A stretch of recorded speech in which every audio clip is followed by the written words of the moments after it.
Welcome to another episode with the Beat the Press team, where we go electronic again, online.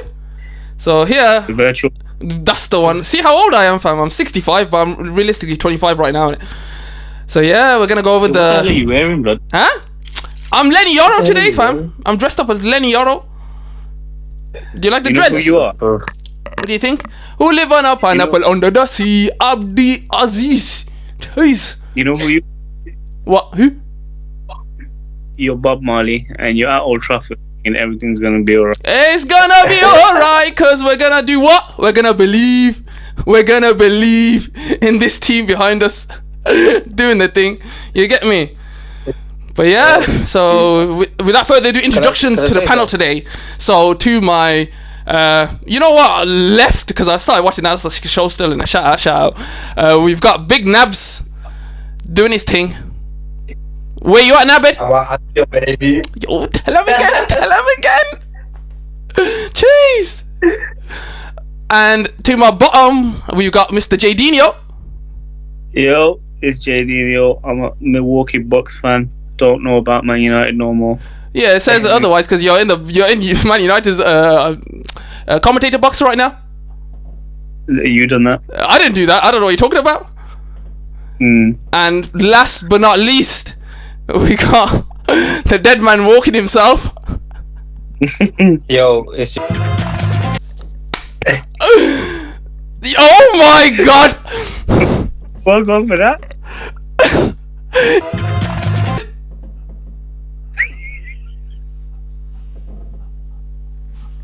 Yo, this ain't making the cut. Alright, now listen, it's me. You know, it is making the cut. I just don't do. Fuck. You just gotta bleep it out. Yeah, but carry on with the introduction, H. Sorry. It's your boy Big H, not the building. fuck's sake. Well, start. Yeah, so which games do you want to guys go through first in it? What was the big game? What was the biggest game we'll see over the Who's weekend? at the top of the table? Yeah, fuck it. Yeah, let's go. Brentford hosting Liverpool at the G-Tech Arena. They thought they were gonna G-check us. They didn't G-check you guys. Yeah, no, Wizzy at the wheel. Yo. G-check them. Dark clutch, Wizzy. Mr. B-Tech himself. Mate, B-Tech striker, bro. he came through with a rocket launcher. Do you not worry? Put your assault rifle away, sexy. Darwin's here with the sniper. You like that? Right. Normally he plays blindfolded though, so. Yeah, true. You guys. He does it for you guys. But now you didn't speak about one other guy as well, Harvey Elliott, man. He's back, man. He's good. He had an important role this week, man. He's leaving, bro. Nah. Yeah. I think at the beginning of the week, that's what they were saying, that he's looking to leave and things like that. But apparently he's had a conversation with Slot, and he basically said he wants to fight for his position in midfield. So more than happy to keep him. Quality, man. And that's what you need in the team. His style of play is different to any midfielders we got. I don't think it's like McAllister, Szoboszlai, or Jones, or Gravenberch. So it kind of gives us a variation in midfield whenever we need it. So it's always good to have that, you know what I mean? No, you're absolutely right. Nah, but the game, the way it looked like, I just can't believe you guys scored in the 90th minute. The whole game, how many shots did you guys take? About 37 shots. 37 shots, man. I think it's the highest shots taken away ever in the Premier League. Yes, bang on. It don't make no sense. That's and then towards the end, you guys Can scored. I just add something? Yeah, go on. I didn't watch football this weekend, you know. Barely any. And I just wanted to know, what are your top 3 crisps? I've asked Jay this question already. I've asked my family the question as well, but what are your top 3 crisps? Should I go first? Go on. I'm gonna have to think about mines right now. I think sensations gotta be up there. Can't go wrong with you. Sweet chili. Sweet chili. Cheese and onion Walkers. That's basic. But basic and solid, man. Yo, it doesn't do you wrong. And I don't even know with the third one, you know. I used to like, you know what I used to like when I was younger? Don't say Transformers or Monster Munch. Yeah, roast chicken was fire. Roast chicken Walkers. Fire. Yeah, that was a good one. Go on, Hoyo. So in no particular order at the moment, because I'm struggling putting them there. We've got the British version of Cheetos, What's Its. I'm a What's It fan. Yo, don't hate on What's Its, bro. They're delicious, fam. No, because next you're gonna say salt and vinegar in it. Yo, in no particular order, salt and vinegar. Well done, H. Wait, and can I guess another one? Go on then. I'm gonna say like, I don't know, like something stinky, bro. Like Go on. something that's a bit smelly, man. I'm gonna say like. You're not gonna get this. Like a one Worcester sauce or something. Yo, the fact that you even mentioned that, fam, disgusts me, fam. Even thinking about it. Nah, it's not that. I'll probably say like Sensations. You know, Sensations up there. Yeah, you can't go wrong with the Sensations. Nah, but salt and vinegar does this thing. But yeah, Jay, go on. Who scored? Tosin. Tosin, already debate. The Nigerian Chelsea back boy band. This one's gonna be a bit techie for me as well, you know. Why? Because I'm at my mum's, innit? But I'll probably float in and out. But it's yeah, it's a bit techie for me at the moment. At least give us your crisps, isn't it? Oh, alright, boom. So I'm gonna say a Walker's paprika max. Yeah, Walker's tomato ketchup. Yeah, and number one, Skips. Oh, Skips are fire. Skips are not bad, you know. Yeah. 100%. And what about you, Jay? Did you say your one? Mine's tomato ketchup, Walker's first, Worcester sauce second, and ready salted third. You know what, fam? You belong in the fucking sewers, fam. Go there, fam. The rats want to talk to you, innit? The rats at Old Trafford, that's you, fam. What are you doing on the street, fam? Go back to the fucking Old Trafford pitch. You little rat! That's what you are, a rat! Fucking waste, man! Yo, your dread smell Huh? ass. Your dread smell of ass and cheese and onion crisp put together. You got crisp in your hair, in your dreads, bro. Yo, at least I'm not gonna go hungry for days, fam. Leave me alone. I just think you're in cheese and onion in your teeth. Boys, I'm gonna lock out. I'll be back in a bit. All right, let's go to the Liverpool game. Yeah. Go on then. And sorry about that interruption. Yeah, it's calm. So basically, bro, I'll be honest with you. That game, we had so many chances. Like it was eventually coming. In my personal opinion, midfield we had it boxed. Defensively, it's probably our best game defensively. I think every player had a very good situation with them on the game. Trent, Konate, Van Dijk, Robertson. It's like individual moments. They all had individual moments throughout that whole game. I reckon this is one of the games that you guys are going to look back and thinking, you know what, if you guys do win the league, where did we win the league? Do you reckon these are one of the games they're going to think back on and think, you know what, we smashed that? Possibly. I think Trent was amazing for you. Like, he was attacking wise as well. The output consistently. Yeah, 100%. 100%. And Wissa went off injured down that side as well. So I was thinking, Trent is actually having a solid 8.5 performance he gave. Yeah. In my opinion, he got me some bonus points as well. Same. Nah, do you know what? I agree with you, man. Trent had a really good game. Like even defensively, he was really good. I think if you carries on like that and plays more, the only Trent, he needs to realise he is a right back, and he needs to play like a quarterback in a sense, where play from the right back position and spit the ball from that position. You know what I mean? No point him running up unless he has to. And as fast as he runs up, he needs to run back the same. And he showed that in this game that's just gone. He had a wicked game. I think Carragher and Neville were talking about it on the overlap or on one of their podcasts. Or No. You mean Jay and Nabs, not Carragher and Neville. Jay and Nabs. yeah, Jay talking about it. The Asian Carragher and Nabs. Carragher and Gary Neville.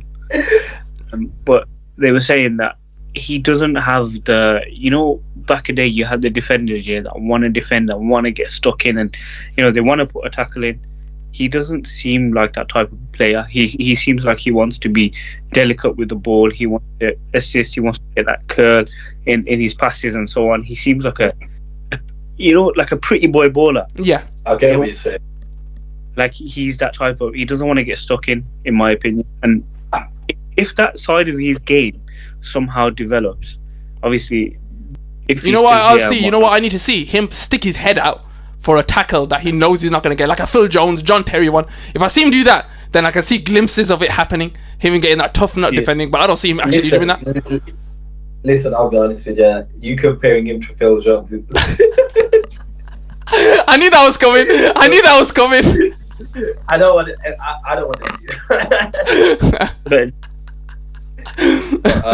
I'll be honest with you. Like Jay's right. But do you know what? I do see games where he does try his best to be a bit more aggressive, and I think if he was to play that aggressive side, it's usually the games that he plays his best when he is aggressive. Yeah, because then he'll go for those hard tackles, and then he'll turn around and play a 40-yard pass. Because of that oomph, he gets that adrenaline in him. That's what it is. But it's that consistency that needs to come in those games where he's not many games do Liverpool get pegged back, but when they are on the defense, he needs to be that to break leg initially and just go for it, and then that way we can see a different side to his game. On the ball, there's no doubt that's in it. But he needs to play. He needs to play all his games like the cup finals. 100%. Same that same mentality, because that's when we know we get the best of Trent. Yeah. But I know we spoke about Trent a lot, and obviously fair play to him and had a very good game. But my man of the match was Szoboszlai. He ran forever. Bro, him and the post were best friends that game. Him and the post were literally like, yo, let's go out for a cup of tea. He was just literally playing left, right, centre off that. What the hell? He was so good at it. Yeah, Jay was saying it. Yeah, carry on. Yeah, he was like, yo, he's literally running the show. He was literally everywhere, bro. Like every time I looked up, I was on my phone just scrolling. I look up and it's Szoboszlai running the show. He's doing something. And you know what? When they pan the camera as well too, when he's smirking, that's what I can't stand, because he knows he's got it. Yeah. He knows he's got it. Fucking waste, man. Yeah. He's a rat, but yeah. No, but I agree. Like the only with Szoboszlai, he showed in that, and Brentford's a good team. You gotta bear in mind, you know what I mean. But if he can play like that every game, we've got a quality midfielder there, because he's got the strength. He's defensively aware. He's strong on the ball. He can dribble. He can pass. He can shoot. He's an all-rounder. Do you know, if he keeps developing his game in this a similar situation, he could honestly go on to be one of the best in the world. Can I ask you? Because every time I've seen Liverpool lineup, he's hardly not in it. Like there's games where he's not consistently playing week in, week out. And for me, I think he's probably one of your best, certainly attacking midfielders, isn't it? Why is it that he doesn't play week in? So what happened was it last season? He played every minute, and he ended up getting very fatigued towards the end of the season. So now Slot's trying to be more conservative with his running, because he runs so much every game. We need to balance that out, and obviously you get better performance out of him when he gets taken off 70th minute ish. This gives him some time to relax. he was ill for a couple of weeks. Oh yeah. Yeah, so he was, and I think he had a suspension as well. But he's quality, man. Honestly, when I know he's in that midfield, I feel like, yo, a bit of peace of mind, because I know, yo, we got a powerhouse in midfield, you know, like that. It's not the same feeling, but it's like, it gives me a similar sense of Gerrard in midfield, of like, yo, he's just gonna run with it, strong on the ball, powerful. He's got a pass on him. He can change a game if he wants. You know what I mean? Yeah. And that's what I like about him. And he played amazing. Like, but there's one player that didn't, though. There's one player that we all expected to play amazing, and he didn't. Mohamed Salah. Speak on it, guys. Man. I don't know about you guys, but he's played the last couple of games that he's not done anything. He's been playing very tight. You know what I think? The side. I think he's signed the contract, but they can't say it out loud yet. That's what I think. I think he said it now, because it makes the rest of them look bad in it. Think about it. I feel like 2 of them have signed and 1 probably hasn't, in terms of the contract situation. Because like Mo Salah. Trent. Yeah, I think Trent hasn't signed. I think Salah and Van Dijk have signed. I've heard that as well, to be fair. Yeah. I think Robbie Fowler was saying it the other day. He goes, he's got the similar feeling that 2 of them have signed and 1 haven't. So they're just waiting on that 3rd signing to be done too. Like, because if you do 1, it's a bit like the team's not. Yeah, because they're on the top of the league. They don't want to mess up the team cohesion right now with all these news coming out, left, right, centre. So I completely understand where they're coming from.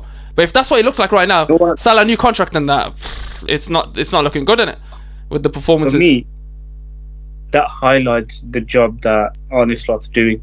The fact that this is all going on, with contract situations and the club just being in a bit of a mess financially, whatever the case may be, the fact that he is getting so much more, it seems, from this Liverpool team than Klopp did. I think people are gonna jump on that, but for me, I think Klopp did amazing well to get those batch of players competing and going toe to toe with Man City, the strongest City side we've seen. Arne Slot's come in and he's got that team that had the potential and shown they've got the potential.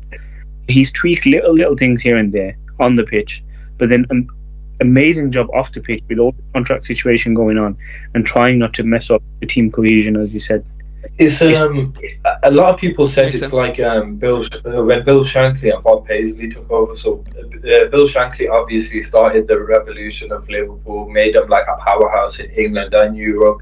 But then Bob Paisley came and he took them to another level, winning 3 Champions League, winning back-to-back league titles, and FA Cups, whatever, you name it, he won it, you know, like that. And he was probably I think just before Sir Alex Ferguson, Bob Paisley was the guy, you know, like that. He was dominating the league, left, right, centre, champions of Europe 3 times. He was just too good.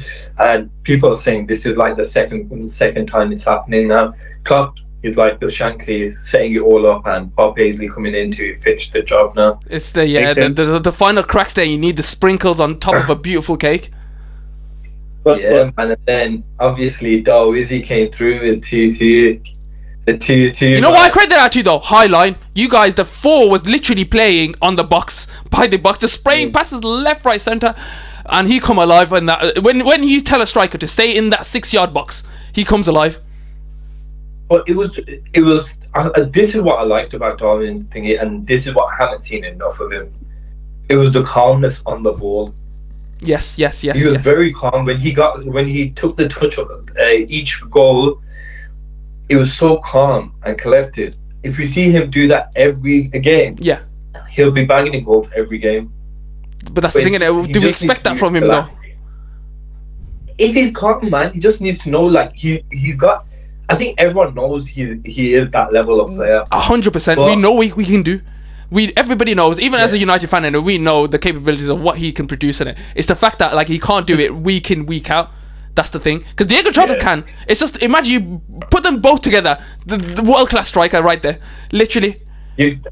For me, he stinks. I can't lie to you. But that's just me, like, just watching him play. It's one of those ones where I don't doubt that he can he can be A world chaos. beater, yeah. He can be a manic for defenders, right? My only thinking is, it's not criticism because we've had players like this before in football. Like, he reminds me of Lukaku somewhat. Like, Lukaku was banging in goals for the Prem and whatnot. He came through, went to Italy, he's doing his thing there. But for me, he just looks like that type of footballer. Do you get what I'm saying? Yeah. He's not like clean with it, fam. But he's very chaotic, isn't it? Yeah. Nah, I agree with what you're saying. Obviously, that's what I mean, man. I just want to see more calmness in his game. I think if he relaxes and calms down, you're going to see so much more goals. Because I think he gets in his own head so much that he misses. Because he always gets in the perfect positions. His work rate off the ball, amazing. Can't doubt it. His runs, 10 out of 10. His positioning, sick in the box. It's just the final end product. He just can't finish it. He can't get that final shot off for some reason. And I think it's just him getting in his own head. And he just needs to, I know how good I am on the ball. Just pass it in, relax, you know what I mean? I think he needs it like, one player I like who probably did it the most with Berbatov. Anytime you've seen him play football, he was just chilling. Yeah, he was like cruise control every game. Is that the emoji, the chill guy emoji, the fucking teddy bear one in it? That's Berbatov to the T. If you had to talk about football, because my man killed it in the box, literally a fox. But it was that you didn't panic. No one panicked when he was on the ball. Yeah, and even when he was at Tottenham, he was so good with Robbie Keane when those two played together at Tottenham. And I think that's what Nunez needs to play like, and he'll up his game a lot more. He just needs to relax. Bro, but go to have a chat to him and show him these clips and that, and show him the Berber clips and that from back in the day, innit? Yo, chat to Darwin, fam. Sit down with him. You get me? That's what he needs. This is what they need, man. Huh? Hey? Berber was so technical. I don't see Darwin as being technical in it. Yo, it's just it could be possible. You never know. Yeah, it could still be possible, but don't get me wrong. It's just I don't see that as his game. Yeah, like he is that. He will get in your face. He will like rustle you up and whatnot. Nah, I agree with what you're saying. Yeah, rustle him. Well, that's what the type of game he's playing. You know what I mean? Berber, he was a bit more technical and he was a bit more clever. The game was played at his pace, bro. Yeah. I think the only part of Berbatov's game I'd say that I'd want Darwin to do is the calmness on the ball when it comes to finishing.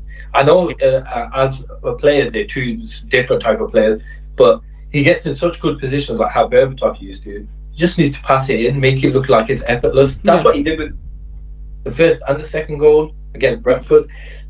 First touch, rocket in there. Second one, took the touch, opened up space and passed it in. He just needs to relax. Yeah, 100%. But should we move on? Arsenal versus Aston Villa? Yeah. Oh no, Jay's frozen. Sorry, boys, give me a sec. Yo, you got your hand on your head thinking, oh no, what just happened? Oh, there you are, you're back now. I'm just gonna come back. No, it's not. Yeah, that's it. Yeah, so but you started laughing when I said Arsenal versus Aston Villa. Yeah, man.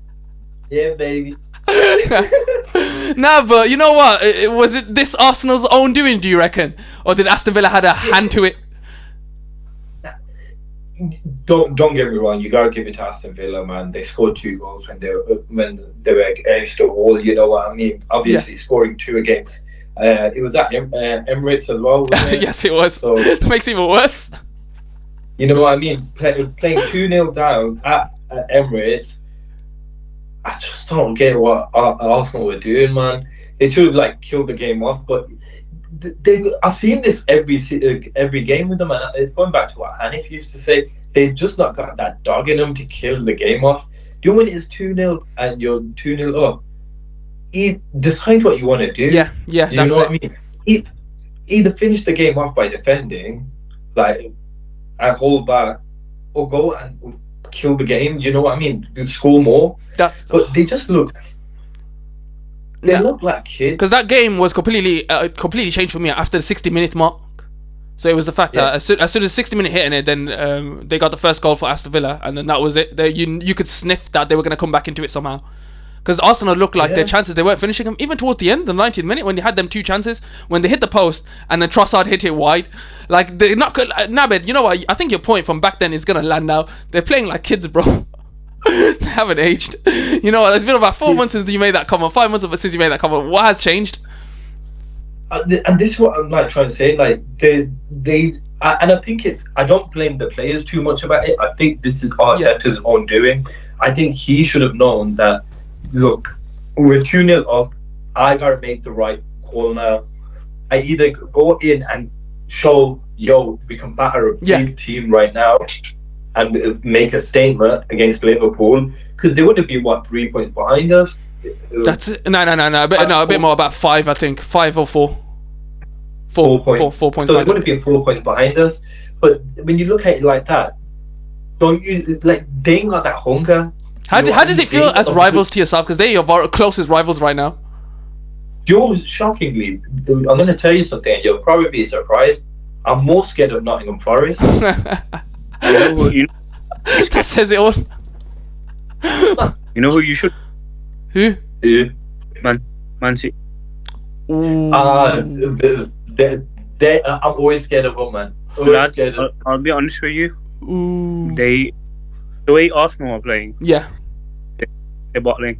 But we'll stick with Arsenal first, and then we move to Man City afterwards, isn't it? But Jay, speak on it. What do you think with Arsenal? The bottle is serious, man. It's just I don't know what it is. Like they're moving Spursy, bro. Yeah, they are. You couldn't have said any better. Yeah, they are moving Spursy. Every time they got an opportunity to, because Liverpool have drew their last 2 games beforehand, and you think, you know what, try and pick up some points and capitalise on the mistakes that Liverpool have made, but it just hasn't come to fruition, bro. They ain't been doing it. They just get scared of that pressure, and you think to yourself, 5 seasons in, surely you've got a team where you build a mentality, and you've been competing with City for the last 2 years.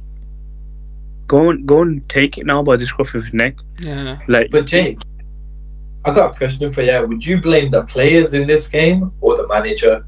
A bit of both, to be honest. Ooh. I think it happened. Game management needs to happen from the players on the pitch, but at the same time, game management is also need to be done by the manager. Nabs did make a point. He did say manager has got to take all the blame for this, because he should have defended from 2-0 down. 60 minutes, that should have controlled the game. That manager should.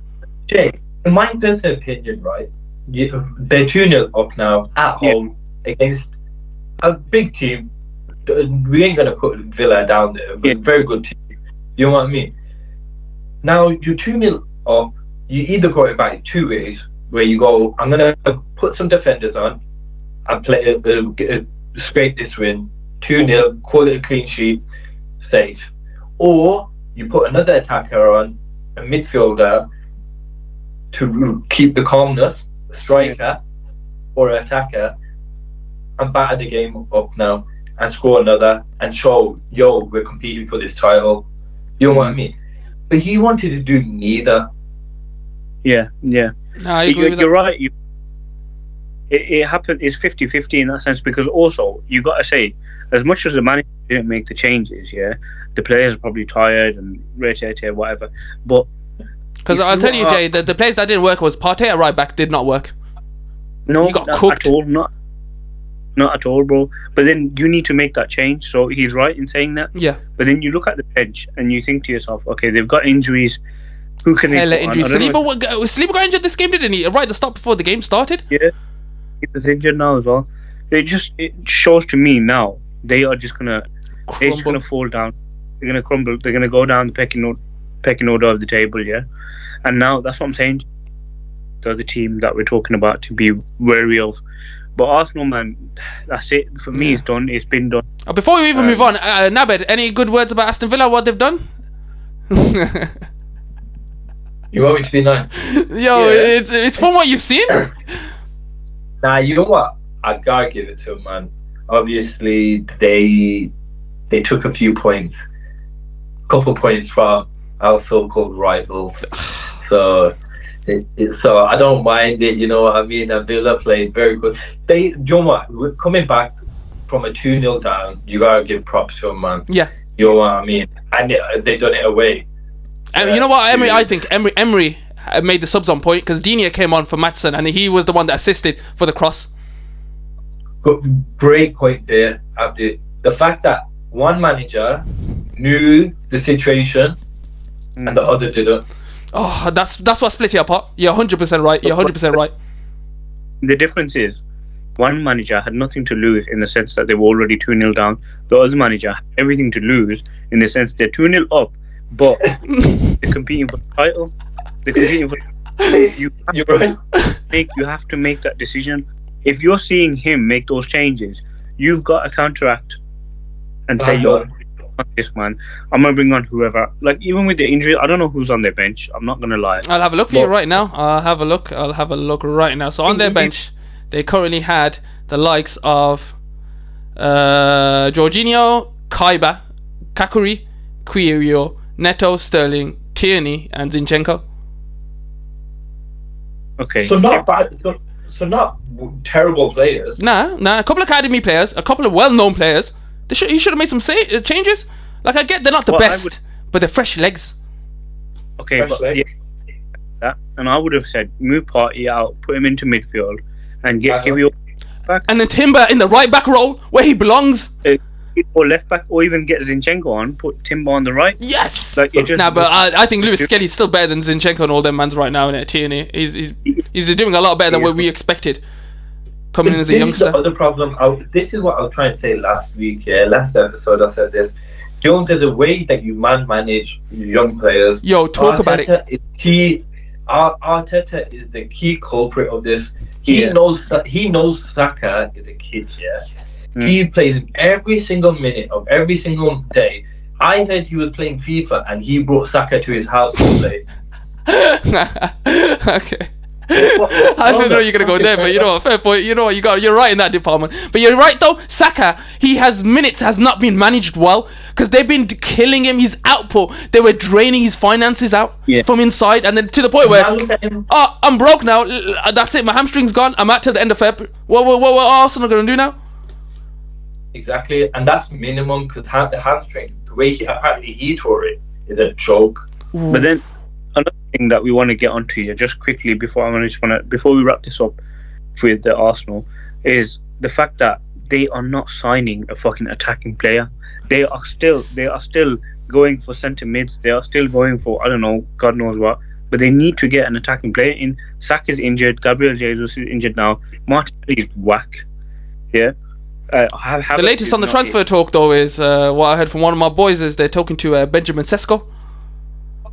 I told you this a few weeks ago. I said Arsenal need to get Sesko. Go and do it. Yo, he's a killer. Tell him again. That's what they need, 100%. It's just that Sesko, it's all the terms are in his hands right now. The cards are in his place because he's like, you know what? Why should I go here? If I'm gonna go there, I want a full year's deal. I want my contract done for like 5 years and that, 6 years and that, 200k or whatnot, 150k or whatnot. He wants everything sorted, patterned. That's why he's at the club he's at now, getting the wages he's at now, because he knows a big move is gonna come in for him. It's just who. He's always been calculated in the last thingy club before he moved. Yeah, he was there. He was there waiting to get that big move, bro. And now he's waiting again. Happens. See who they can sign, if Arsenal are going to be competing again, and then he's going to make that decision for his own. Yeah, 100%. But yeah, let's move on. Let's move on to Newcastle versus Bournemouth. Yes. Oh, you want to do United? Okay. Oh my God. Navs, you come back at the right time. I was going to say United or Newcastle. That game. Newcastle is. No. Newcastle. That Bournemouth team are killers, mate. They are. Boys, Iraola is ridiculous, isn't it? Too good, you know. They're cooking something up there. They're cooking. Bro, don't know if you guys... They're so good to watch, Bournemouth. So sick, man. They are actually so sick. It's just that the way they function as a team. Like, I've never seen this before. Well, I probably haven't it, but I don't recall it. But this is new to me at the moment because every player is running for every other player. It don't make sense. Yeah. they all the style of play, they play with such confidence. It's amazing to watch. It's like watching a team full of Brazilians. Did you see the back line, how they were pressing them? They had literally 4 mans only on the back line of Isaac, Gordon, Murphy, the most output in the last 5 games. They're just chilling. Back to that, Abdi, you gotta remember that Newcastle right now are probably the best attacking team in the Premier League at the moment. Yeah. You know what I mean? The fact that Bournemouth went to St. James's Park and schooled them. Yeah. It's crazy. It's crazy. I didn't think that was going to happen, because I seen a tweet in it where, the Bournemouth fans, guess what time they woke up to go to this game for an away game? 2:30 in the morning. Because Bournemouth and Newcastle, look how far it is apart on the maps. It's ridiculous. 2:30 to go see your team demolish Newcastle. What a game to go to. Amazing. Absolutely amazing. They just look like killers, man. They did. But there's one man that we do need to, send some praises over. He did create a son for him. He's called Mr. Clivert, but the guy we're on about is Patrick Clivert. Jokes, Justin. See how I nearly got it wrong there? Nah, Justin Clivert. I'm only joking, guys. I'm only joking. He played so good.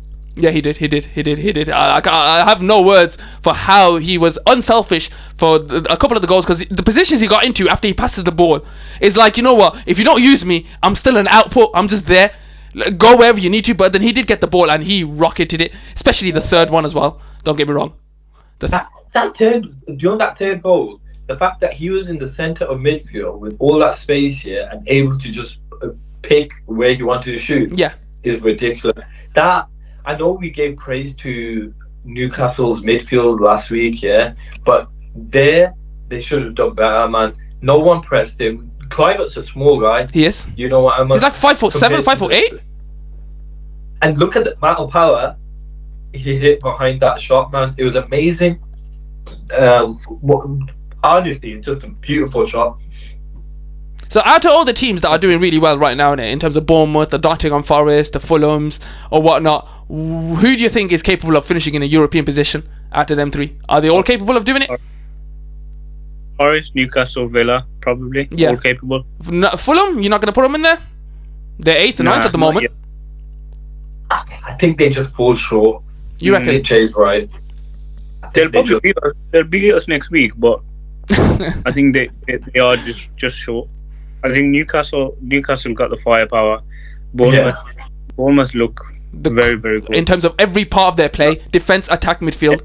Yeah, and then you got Nottingham Forest, who are obviously overachieving massively. And doing a Leicester beyond Leicester. And I gotta give props to that boy on the left, Kerkez, man. Yes. The guy that is rumoured to go to Liverpool. Bro, he took that like he's a winger. He looks like he took that goal like he does it every week.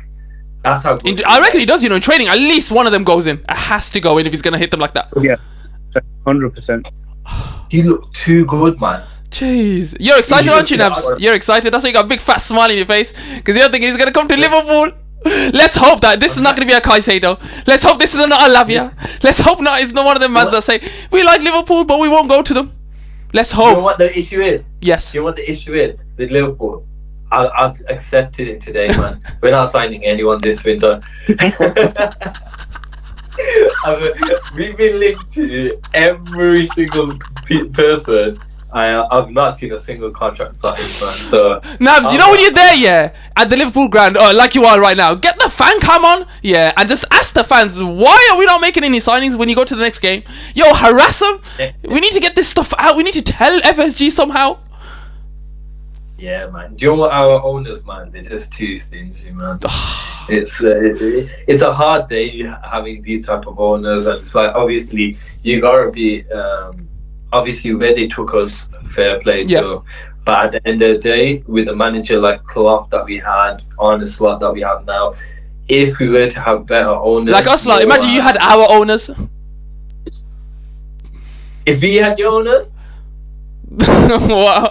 you get bread in that, so it's just how wisely you spend it, though. I'm just saying we wouldn't be competing You want the league titles? Yeah. We would have been way past you by now. Nah, you're gonna match it soon, innit? Let's hope not something happens in the waters, innit? Inshallah. But yeah, let's move on to a game that me and Jay. I respect your record, boy. Oh my god, let's go to a game that me and Jay witnessed yesterday. After Dennis Law passed away, we all seen the news on Friday. R.I.P. The last of the Trinity is gone. The magician, the king of Stretford End. And on his eve, a couple of days after he passed away, Brighton destroyed Manchester United. The fans, they looked distraught. They had no life in them, no soul. Like somebody coming, like, you know Harry Potter, you know that Azkaban and that, when the dementia comes in and sucks the soul out of you. That's what the fans look like in Old Trafford, fam. I swear, they had no life in them. All right, Jay. You made it. Hello. You made me even more depressed than I already was with that little that summary, bro. But I'm gonna try. Do your thing, man, because I know how we went earlier on, fam. We got emotional earlier on throughout the day.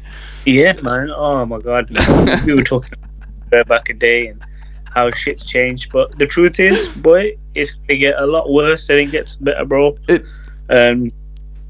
We are potentially going to be kicked out of FA Cup, Europa League. He's putting all his baskets and eggs in that basket, and I don't know where that's going to go either.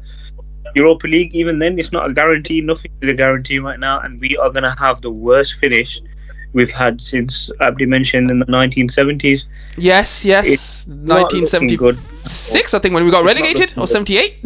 Yeah, that was on the highs of Liverpool, like you said, the Boom Shankly era. I'm guessing you remember that time when Man United got relegated, Nabs.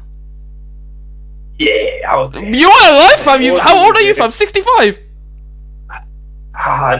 Just on that. Me and Bill Shankly, the boys, Ian Rush and all that, used to kick ball. You know, I gave Kevin Keegan his band. What? You said Kevin Keegan his first blow? He's what? He goes Ballon d'Or? Yeah, PG, mate. Oh. What the hell, Jay? Oh my god. We're not a family friendly show anymore. We might as well fucking be on Pornhub. I've got a serious question for you guys, yeah? Obviously, I asked you at the beginning of the season, where do you think United's going to finish? I hate this question though, Nabs. I hate this question. You try to sneak it in every episode. No. Obviously, I asked you in the 10.5, just before 10.5 left. I asked you when Amarin came in. Now Amarin's had about 10 games. Where do you guys think United are going to finish this season? I think Abdi alluded to it in a couple of, I think maybe in the first few episodes that we recorded. He said he'd be happy with the top 10 finish as long as we're seeing a style of play and we're seeing performances that we actually enjoy watching week in, week out. Right now, I would take a top 10 finish, as mad as it sounds.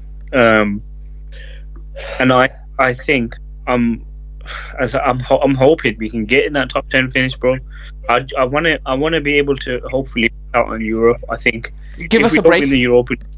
If we don't win the Europa League, I think a season out of Europe will be really beneficial for Ruben and the players. And hopefully, bro, this is another thing, right? And I don't understand. People are getting onto Ruben Amorim about changing his system. You change his system, he changes his system right now. We might as well go back to where we are beforehand, because it means that change is not going to happen. Yeah. It means that going forward, this club is just gonna be in the same situation in 18 months' time. We're gonna find another manager, find new players for him, and then filter out all these players, and it's a new changes. Whatever the case may be, it's just too much. We need to stick with this guy and how he plays. This is the thing I don't get. And I'm going off on a little bit of a tangent, but this is what Omar Barada, Dan Ashworth, Sir Jim Ratcliffe wanted. Was, okay, we found this manager. This manager specifically plays a 3-4-3, but he's got a squad that are not capable to play that play that system at all. He's got players who he has to filter out, and he's doing so by getting rid of the likes of Marcus Rashford, Garnacho, probably Casemiro's out there, Eriksen's not seeing it. But this is the thing you've asked him to do. You've asked him and said to him, it's a now or never time for you to come in and take it. You've got a 3-4-3 manager who's coming in to play with players who are set up to be in a 4-2-3-1. That's the way I see it. Yeah, and you've asked him to come in, and now the audacity not to give him any signings this window, yes, is mad. I get it. It's to do with PSR, and it's to do with that we're having to sell Garnacho, we're having to sell Rashford or whoever homegrown talent to fund these players. But then if that's the case, why didn't you just keep Ruud van Nistelrooy until the end of the season and then get him in when you know that he can have a summer of transfer window where he can sign the players that he wants to fit into his system? Because now you're asking him to change his system, but he's not going to do so. Yeah. So it's going to get worse. It's going to get worse. Oh, Jay, just to cut you off, it's 1-1, Wolves and Chelsea. Yeah. Yeah, 1-1 so far. Yeah, Chelsea concede. Oh no. They might not even get a European spot at this rate. But yeah. See, like, going back to what you lot are saying, honestly, I get what you're saying. I agree with everything you said, Jay. I think the right move for you lot is keep back your manager, keep going at the style that you're playing. I know it's going to look shit until it looks good. Yes, it has to. We have to fall before we rise again. Yeah, the issue I've got, right, is now I look at that team and I think to myself, you ain't got any. It's not even world-class players, because you don't need world-class players, because every team in front of you don't have world-class players. They've got good players. Now I look at your team and think, who wants to play for this badge? You know, like that. Who actually wants to play for this club? And who's actually good enough to play for the club? Onana. He doesn't even know his own name. Fucking waste, man. I can't stand him at the moment because that was a stupid error to concede. Bro, that's a cross or a pass. And then the fact that you fumbled the ball that hard and then tried to use your legs to scramble again. Oh my God. Don't piss me off on it, because as a Premier League goalkeeper, you can't be doing this. I don't even want to speak about it, I'll be honest with you. And don't get me wrong, like, the thing is, I know United are known for this, and I know you guys love, like, bringing your homegrown talent through and everything. I know Kobe had a very good last season. This season, he's not. No, but I've said this before. Like, him and Ugarte can't play next to each other at the moment. That's what I've seen and realised. Ugarte is a ball-winning midfielder, needs somebody that can pass the ball around, who can spray the ball as soon as he wins the ball. Kobe is a progressive midfielder, or he can go forward and play in that 10 row where Bruno plays. Switch that around, see how that does for a bit. Yeah, this is what I remember Abdi having this conversation with me yesterday or today. We were saying about Kobe, and I was saying, look, it's not, at the moment, it's not working with Ugarte, and they're exactly nail on head, Abdi. He's a player that wins the ball back and will fight to win the ball back, but then he wants to just pop it off to the person next to him. So they can do a mad pass, like a cruise or something. That's how Casemiro cruised and the man used to work. And the thing is, you're right though, in that position, the formation that you guys play, that's what you need. Yeah, 100%. But the thing is, with this formation, it has its faults, bro. Like, don't get it twisted. We've seen it. The main thing is, most Premier League teams now will have a midfield three. They're going to have a midfield three. So every game, statistically, you're going to get outrun because there's 3 man compared to the 2 man. Or you might even get teams that are setting up in 4-2-3-1, but the cam drops in, helps the midfield, whatever. It's always a case of having 3 versus 2 in that midfield. No, but Jay, you know, with the system that we play though, the 2 wide centre backs are supposed to overload that midfield. That's what's supposed to happen. Yeah. So it turns into from a 2 to a 4, but we haven't got the legs and the space. So, you know, between the attack and the defence, the space in the middle is so huge that people sit in front of that space, like Brighton did, the João Pedros and all them mans, and they're waiting for the ball to come in. Because at the start, you see Mitoma and somebody else wide. Who was it? Baleba or some shit like that. They started off wide, and João Pedro and Welbeck come in deep, and then the ball, the lit coming out of place, and then bam, ball over the top, Mitoma's in. Yeah, exactly that. It was, but it's so fucking like it's just shit to talk about right now, bro. Like it's literally it's the worst that we've seen United in it. We've in my 29 years of being alive, bro. I've never witnessed Man United being this shit, and it's literally time to be it. But I'm gonna back this manager. I'm gonna give him the time. I'm gonna give him the amount, the credit that he deserves to get. He always says the right things, bro. He does. Always right. And right now he's telling us the truth. And Do you see what the pundits are saying though? You see everybody else around and what they're saying. The talk. They're like, how can a manager say this about his club? But sometimes you got to point the obvious out at it. And it's just the truth. It's the harsh truth, Nabs. And sometimes it hurts, but you got to hit them. Yeah. These type of players where it hurts. Otherwise, they won't ever fucking learn. Yeah, I think you're right. It's back to what I used to say about United. I think a lot of your players had too big of an ego, thinking I play for United, I'm bigger than any other player in the club. But that issue is you're not. Nah. Yeah. You're not even better. You're probably not as good as half the teams at the bottom. No, but that's the thing, Dabs. We don't speak on behalf of the whole fan base, but the majority of them still think that United are forced to be reckoned with. They need to understand that we've gone down the pecking order a bit and just stay there for a bit and realise, you know what, we're in the slums. Let's stay here for a bit and work out our shit, and then eventually go up. If I said something to you, you'd be like, okay, like, you know, I hear it, bro.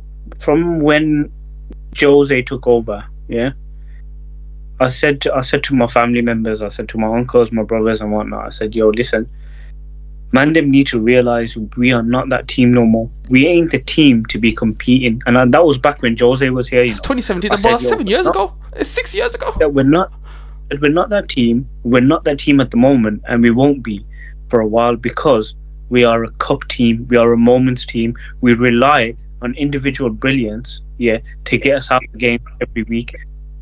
The best, I can say to you, the best, like I said, always say, we go back to Oli. Yeah. The reason why is because in that time when Oli took over, I felt different. It was different. It was more like it was team. It was more like every time we'd watch the players, they were direct. They were running in behind. They were going. It was just pace, power, tactics. He used the players to the best of their abilities, counter-attacking football. Exactly. And Abdi, I've said this to you before. I said we are a counter-attacking team. We are set up to be a counter-attacking team, and we're still like that. But yeah, that's my say on United, boys. I'm going to have to cut on a level.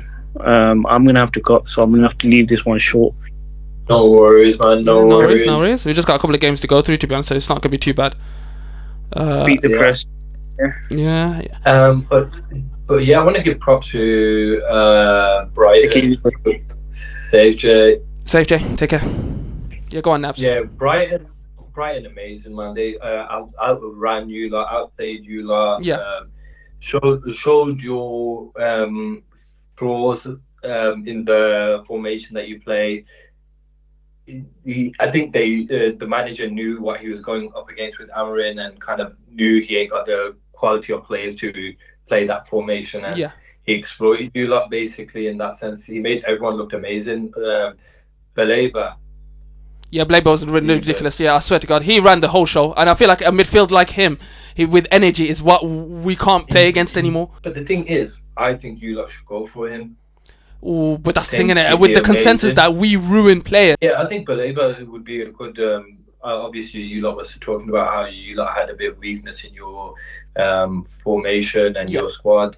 I think that he'd fit into that perfect position of what you guys are looking for, that pure energy, a workhorse.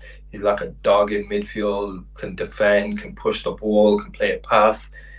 His quality, man, obviously, I think until the end of the season, you're probably going to see one of the best midfielders. He'll probably be one of the best midfielders of the season. So good on the ball as well. Yeah, he is. He's strong, ridiculous. Man. Yeah, he's really strong. But yeah, we'll be busy to this ones, innit? So we'll talk about City. City 6-0 against Ipswich. The quality in it, obviously, this is what we were waiting to see from City. Foden came back, done his thing. Scored 2 goals? 2 goals, yeah. I think, Haaland got on the score sheet, which is great for him. I think this is the style of that you wanted to see from City for a while now. Big win against Ipswich as well. So just depends, man. Now if they can do it against other teams, because it's been ages. You know what I mean? Yeah. They've been going on for time. It's halfway through the season, but you're playing against Ipswich, and now you want to see if they can actually do it against the bigger teams. I know their last few games that they won were against the smaller sides as well. They were. But the big test is this weekend. They play Chelsea. Yeah, big game there. And then they play Arsenal the weekend after. Exactly. And Arsenal and Chelsea both look a bit shaky, so I reckon City could pick up some points.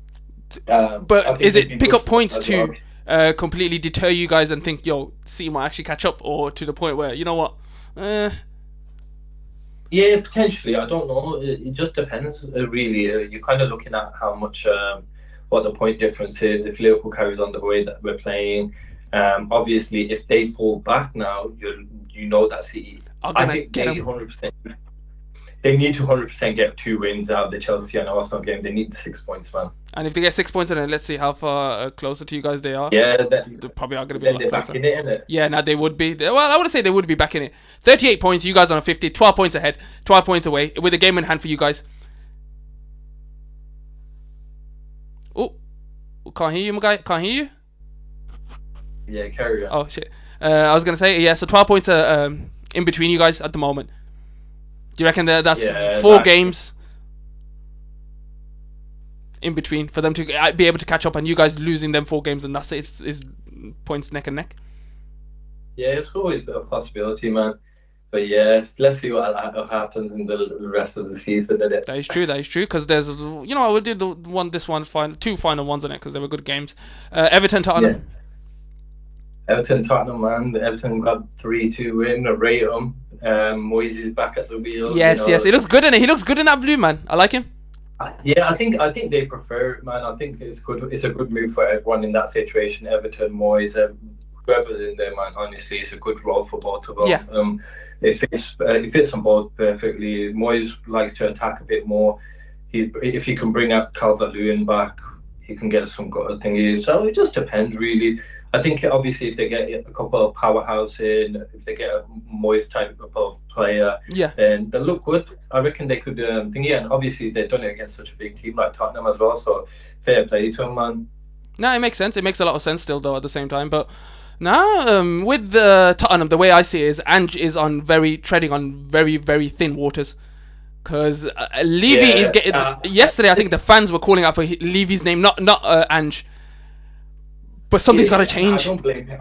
I don't blame him too much. I think ownership needs to be gone at Tottenham. But Ange, if I was a Tottenham fan, I'd give him the end of the season. There's no point sacking him. Do you reckon they got a cup in him? Because they're still in the Carabao Cup, the Europa Cup, Europa League as well. Because look, cup games depend on. It just comes down to on the day. Now, on the day, Tottenham play the best football. You've said it before, yeah. Yeah, the entertaining football, high-scoring games. So now, if they play that type of football every game for those cup games, they could win the cup. You know what I mean? They could easily get a trophy. I wouldn't put it past them. They've got the squad depth to get the goals, creativity up there. They're only lacking in defensive side, and that's down to owners. They're not bringing in centre backs. Look at what thingy Ange has to deal with. Kids. He's got playing with kids at the moment, like that Gray out of position as well at the same time, and he scored the own goal. I know it's not fair on the kid, but he's young. Exactly, and you got to look at people saying to Arsenal's got injuries, this, that. Well, so does Tottenham. Even worse than that.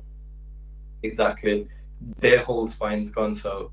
What are you going to do? You know what I mean? 100%. And finally, let's talk about Nottingham Forest and Southampton. Yeah, Nottingham Forest, man. Yo, they're not too bad, are they? Yo, they did you guys a number. I think they played a good game on you guys. You can't take that away from them as well at the same time. And they caused you problems. In terms of, you've said it on this episode here, they look more of a team than Arsenal do in terms of rivals for you guys. Yeah, they are biggest rivals at the moment in this season so far. And look at the way that they're playing. Look at the teams they bat. Yeah. They don't just go for 1-0 win. They go to kill a team off. Difference between them and Arsenal, they go to a murderer team. Yeah. Arsenal go to give them a little slap. Yeah, You know what I 100%. mean? And sometimes they get slapped back. So, yeah, Nottingham Forest, man. Amazing. Big win for them. And keeps them up there in the title shots. They could get Champions League as well. They man. could, and I wouldn't be surprised if they did, in it, because I feel like they've got the players to back it, and they can get more players in as well. Because there's the one guy that I would do want to shout out is Elliot Anderson, because he come from Newcastle to this Nottingham. Oh, do you reckon signing of the season could be? Depends where they finish, and obviously there's so many signings. That's the issue. Yeah. For them, 100%. I think one of the best signings. He puts in a shift every week. You know what I mean? Quality play on the ball, understands and reads the game differently, and makes everyone else's job easier. That's it. Because he made Bunga Gibbs-White's job a lot more easier going inside them channels. Exactly. He makes everyone else be able to fall into a position where they can comfortably do what they have to do. Yeah. And that's what, in the lines of your guy from United, Morgan Gibbs-White, Wood, everyone, man. Honestly, he puts in a shift. Elliot Anderson, quality player. Nah, absolutely. But yeah, on that note, then, should we call it a day? Do you reckon that's all the game's covered? Yeah, we call it a day then, still, innit? Fantastic. Yo, I can't believe it, Navs. Yo, we smashed it. Thank you again, Navs, for joining me. And thank you for Jay and Hanif popping in as well. I think I see Monso's name come in there, but he didn't show face and he just joined the chat and left. Yeah. But other than that, Navs, it's been a pleasure talking to you once again about football, man. Until next time, inshallah. You too, man.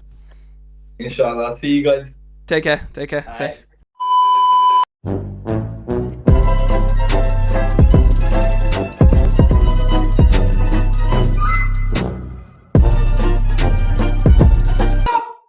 खत्म bye bye tata good bye